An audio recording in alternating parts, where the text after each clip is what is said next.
এই কাজ যারা করে তাদের আপনার রাতের ঘুম হারাম হয়ে যায়। মেবি এই সাউন্ড সিস্টেমের কাজটা এরকম একটা কাজ, যারা সাউন্ড সিস্টেম ভাড়া দেয় তারাও প্যারায় থাকে যে আমার জিনিসটা আপনার টাইম টু টাইম শেষ করে আসতে হবে প্রোগ্রাম। আর আমরা যে কাজ করি আমাদেরও একটা টাইম থাকে যে এই কাজটা আমি শেষ করে দিলে উনি এই কাজটা নিয়ে প্রোগ্রামে যাবে। তো এই জন্য রাতের ঘুম অনেক সময় হারাম হয়ে যেত, রাতে 3টা 4টা বাজে তারপরে আমার বাসায় ফিরে হইতো। আমরা ওস্তাদের 1.5 থেকে 2 বছর চা টানার পরে তাদের সাথে আর কি বসার সুযোগ পাইছি। খারাপ লাগার কিছু নাই, আমার তো এটা শিক্ষার প্রতি আগ্রহ ছিল, আমার তো এটা করতে হবে এটার প্রতি আগ্রহ ছিল, যার জন্য আমার কোনো খারাপ লাগেনি। আসলে আমরা যখন কাজ শিখি তখন ভুল করলে ওস্তাদরা বেশি কিছু করতো না, হাতের মধ্যে ছেঁকা দিত, একটু ভুল হইলেই ছেঁকা দিত। আর ওই জিনিসটাই মাথায় থাকতো যে আমার এই ভুলটা নেক্সটে করা যাবে না। তো ওস্তাদ যে আমার ছেঁক দিত আমি কেন জানি, আমার কাজের প্রতি আগ্রহ এবং ওস্তাদ যা করে ভালোর জন্য করে, আমার শিক্ষার জন্য উনি যা করণীয় যেন আমার এটা মনে থাকে এই জন্য করতো। আমার শিখাইতো না, কিন্তু ওস্তাদ যে কাজ করতো আমি তো সব দেখতাম, আমার তো কাজের প্রতি আগ্রহ, কি সমস্যার জন্য ওস্তাদ কি করতেছে সেটা আমার নিজের থেকে আমি নিজে শিখে নিয়েছি, যার জন্য আমি আজকে এই পর্যায়ে। যখন থেকে পড়ালেখা করি তখন থেকে এই কাজের প্রতি আগ্রহ, সেই তখন থেকে একই শখের বছর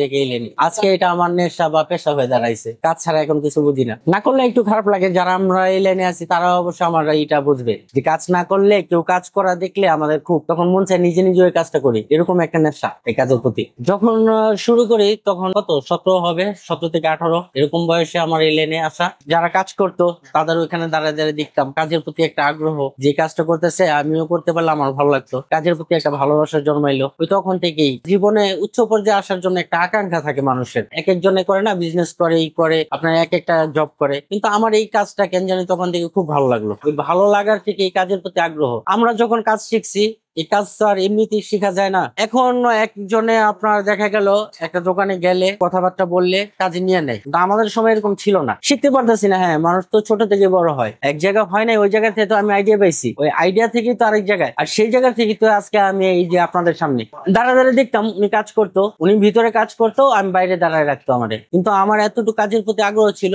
যে আমি উনি কি করতো আমি ওইটা ফলো করতাম। আসলে এই কাজটা কেউ আপনাকে শিখাইতে পারবো না, আপনি নিজে থেকে না শিখতে চাইলে আপনার মেধা লাগবে, আপনার কাজের প্রতি আগ্রহ থাকতে হবে। বিশেষ করে আমার এইটা একটু আলাদা, কারণ আমি একসাথে সব ধরনের প্রোডাক্ট কাজ করি, সাউন্ড সিস্টেমের জগতে যা আছে সব ধরনের কাজগুলোই করি। আর আদার্স কিছু আছে ঢাকার মধ্যে, যেমন যেকোনো এক একটা সেক্টর নিয়ে বসে থাকে। আসলে আমরা যেই সময় থেকে শুরু করছি ওই সময় এই কাজের মানে, এখন তো পড়ালেখা কইরা খাতা কলমে মেকানিক্স হওয়া যায়, কিন্তু আমাদের সময়টা অনেক কষ্ট করে এই লাইনে আসতে হয়েছে। আমরা একটা জিনিস দেখলে বলতে পারি এটা কিসে থেকে এই সমস্যা হইতেছে, ওনারা 1 ঘন্টা দেখে বলবে আর আমরা জাস্ট একটু সাউন্ড শুনি না, একটু হাতে আমরা বলে দিতে পারবো। আল্লাহর রহমতে আমি যখন ব্যবসাটা শুরু করি তখন থেকে অনলাইনের প্রতি একটা আমার আগ্রহ, কারণ সাউন্ড সিস্টেমে যারা কাজ করে তারা অনলাইনে বেশিরভাগ সাজেশন চায়, সেখানে ওই গ্রুপ থেকে সাজেশন দিতে দিতে সবাই মোটামুটি আমার চেনার প্রতি এবং আমার কাজের প্রতি খুব আস্থাশীল। ওইখান থেকে আমার নিজের পার্সোনাল ভাবে ব্যবসা করা। ঢাকা কোনো একটা দোকান যাবেন, যে শার্পি করবে সে শুধু শার্পি করবে, অন্য আদার্স কিছু করবে না।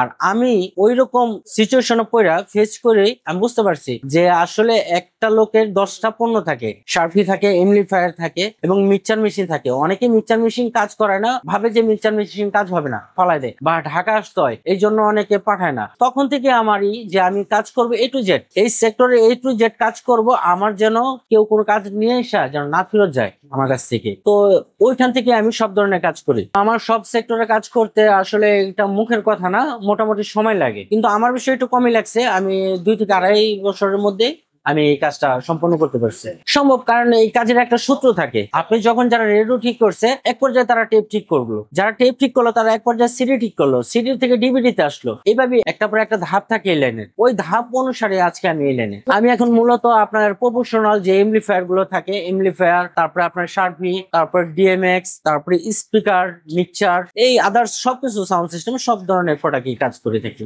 আপনার কাজের উপর আপনি নির্ভর করবে যে আপনার পরিচিতি কিভাবে আপনি গ্রহণ করবেন। আমার কাজ ভালো বিদায় তো আমার কাছে আসে। এমপ্লিফায়ারটা আপনার যখন নিয়ে আসে হয়তো এক সাইড খারাপ থাকে বা 2 সাইড খারাপ হয়, যার জন্য ডিডি মেরা থাকে। তো ওইটা আমাদের যখন বলে আমরা ওই সাইডটার মধ্যে আগে দেখি যে সাইডটা কি খারাপ হতে পারে। আমরা যখন একটু মাপি, মাপার পর বুঝতে পারি যে কি কি জিনিসটা খারাপ, তখন আমরা ওই জিনিসটা চেঞ্জ করে কাজটা সম্পন্ন করি। এই কাজের সময় নির্ধারণটা বলা যায় না, কারণ কোনো কাজ 10 মিনিটও লাগে, কোন কাজ সারাদিন পার হয়ে যায়, এটা কাজের উপর ডিপেন্ড করে। যেমন আপনার শার্পি সার্ভিসিং, এই শার্পি সার্ভিসিং মেবি এগুলার বাতি কাটা হয়, মাদারবোর্ড নষ্ট হয়, ল্যাম্পবোর্ড চলে যায়, ডিসপ্লে খারাপ হয়, ওই ক্ষেত্রে এই কাজগুলো আমরা করে থাকি। 500 টাকা নোট আমি চুরি করে বাসা থেকে তাতাল কিনছি, মিটার কিনছি, কিনা তারাও লুকায় রাখতাম। তো একদিন তো ধরা পড়ছি, আম্মুর হাতে মার খেতে হয়েছে, সারাদিন বাইরে বাইরে ছিলাম, বাসায় ঢুকি নাই, আব্বু মারবে এজন্য। এরকম অনেক হিস্টোরি আছে ভাই, কি বলবো, আমার লাইফের কথা অনেক। আমি এই কাজের প্রতি আমার এত আগ্রহ ছিলাম, পাগলের মতন ছিলাম, পাগল হয়ে গেছি আমি এই কাজের প্রতি।